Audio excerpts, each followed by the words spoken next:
parte dal terremoto e potrebbe estendersi anche all'alluvione. È una nuova polizza assicurativa, la prima del genere in Italia, che viene offerta ai 4.800.000 abitanti del Veneto. Un'assicurazione che copre anche i danni da terremoto nelle abitazioni civili. L'iniziativa è stata promossa da un gruppo di banche di credito cooperativo nel Vicentino, in accordo con un gruppo assicurativo. I danni da catastrofi in Italia valgono 3 miliardi di euro all'anno e il Veneto è di fatto una zona sismica.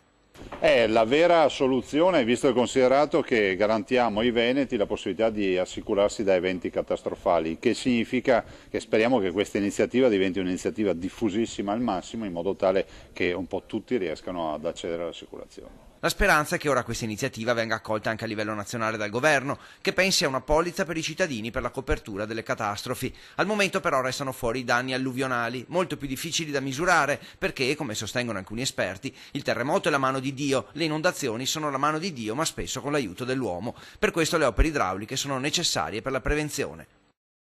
Abbiamo inaugurato la stagione dei grandi bacini e direi già con l'apertura di Caldogno dell'inizio dei lavori si inizia a intravedere anche un po' di luce in fondo al tunnel, il che significa che dopo 80 anni questa amministrazione ha messo in cantiere le vere grandi opere idrauliche. L'assicurazione viene stipulata sulla base di due parametri, la metratura dell'edificio e il periodo di costruzione o ristrutturazione, e il premio calcolato in ragione della sismicità dell'area in cui si trova l'abitazione. Un esempio: per una casa di 106 metri quadrati il premio va da un minimo di 418 a un massimo di 555 euro. Ma è una triste realtà, abbiamo conosciuto eventi catastrofali come il terremoto, l'alluvione in questi ultimi 3 anni, ed è sempre più impellente la necessità di avere una polizza assicurativa a livello nazionale, ovvero che i cittadini abbiano possibilità di accedere a qualcosa di calmierato da un punto di vista di costo, ma che siano in grado di avere coperture catastrofali.